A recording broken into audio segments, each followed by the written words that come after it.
আপনাকে বলল যে চোখের ডক্টর নেই সেখানের ঘটনাটা যদি আমরা একটু বিস্তারিত জানতে চাই। সেখানে ঘটনা ওনারা তো দেখা কি একটা ড্রপের মেডিসিনের মতন এরকম লাল টাইপের সেটা দিল, দিয়ে বললো যে আমাদের এখানে চোখের ডাক্তার নেই, তা আপনি অপেক্ষা করেন, ডাক্তার দেখে আমরা কিছু করতে চোখের পারি না। ডক্টর নেই বলে তারা আপনাকে ড্রপ দিয়েছিল চোখে সাময়িকভাবে? হ্যাঁ, স্বাভাবিকভাবে ছিল। আর যে ছেলে আমাকে ওই হসপিটালে নিয়ে গেছিল সাথে, তা আমার সাথে কোনো মোবাইল ছিল না, আমাদের একটা মোবাইলই ছিল, তাও বাসায় ছিল।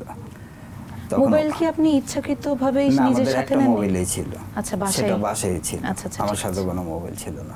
তখন ওই ছেলের মোবাইল দিয়ে বাসায় ফোন দিয়েছি, দেওয়ার পরে বাসায় খবর পাইছে যে আমি গুলিবিদ্ধ হয়েছি। তখন আপনার পরিবারের বাসায় ঠিক কে কে উপস্থিত ছিলেন? ছিল তখন আমার ওয়াইফ আর আমার 2 সন্তান। আর ছোট ছেলে তখন মাত্র 3 মাস বয়স ছিল, খুবই ছোট। হ্যাঁ, মানে সরিগর আর কি কোনো রকম 3 মাসের ছিল।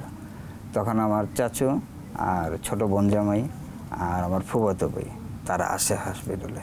ওইখান থেকে ওনারা গাড়ি পায় না, তারপর হঠাৎ করে একটা অ্যাম্বুলেন্স যায়, ওই অ্যাম্বুলেন্স থামায়, তারপর আমাকে নিয়ে আসে জাতীয় চক্ষু বিজ্ঞান ইনস্টিটিউটে। তখন এখানে আমাদের নিয়ে আসার পরে আমাদের কোনো ট্রিটমেন্ট দেয় না। মানে আপনি জাতীয় চক্ষু ইনস্টিটিউটে এসেও কোনো ট্রিটমেন্ট পাননি? না, ওদিনকার রাত্রে শুধু একটা নাপা আর একটা গ্যাস্ট্রিকের ট্যাবলেট দিয়ে তা আমাদের এক সিটে 2 জন করে রাখছে। আর আপনার যে চোখের রক্তক্ষরণ হচ্ছিল এইভাবেই ছিল, সেভাবেই ছিল? এইভাবেই ছিল, এক সিটে 2 জন করে আমাদের দিছে। তো সারা রাতে এভাবে ব্যথা প্রতিজনই, কেউ চিৎকার করছে, কেউ ধৈর্য ধরে রাখছে। তো পরের দিন সকালে 10:30টার দিকে ওটিতে, মানে ছোট ছিলাম তো ফাঁক দিয়ে ঢুকে গেছে আগে ভাগে, তো শুধু চোখটা সেলাই দিয়ে আমাদের ছেড়ে দিয়েছে কাগজ দিয়ে, চোখ সেলাই করে। যে জিজ্ঞেস করছে যে গুলি কি বের করছেন, বলছে হ্যাঁ গুলি বের করছে, কিন্তু পরে জানতে পারছি যে আসলে গুলি বের করে নাই, শুধু চোখের মনিটা সেলাই দিয়ে দিছে। শুধু আপনার চোখের মনিটা সেলাই করে আপনাকে ছেড়ে দিয়েছে এবং বুলেট আপনার চোখের ভেতরেই ছিল? চোখের ভিতরে এখনো বুলেট আছে। এখনো আছে? তারপরে সাথে সাথে ছেড়ে দেওয়ার পরে যে নাপা ওষুধ আর গ্যাস্ট্রিকের ওষুধ লিখে দিয়েছিল এগুলাই দিছে আর ড্রপ দিয়েছে। তারপরে 20 জুলাই সকালে অপারেশন থেকে বের হয়ে আসে আমরা বাসায় আসি।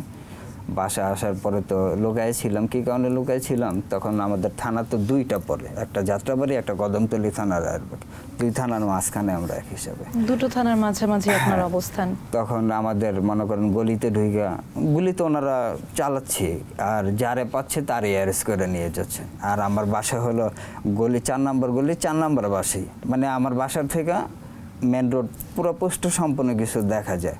তখন আমার বাড়িওয়ালাও হেল্প করছে, সারাক্ষণ দেখা যায় কেচিকেট তালা মেরে রাখছে, কেচিকেট খুলতে দেয়নি, যে বাসায় ঢুকে আপনার নিরাপত্তার স্বার্থে? আমার নিরাপত্তার জন্য উনি যথেষ্ট হেল্প বাড়িওয়ালা হেল্প করেছে।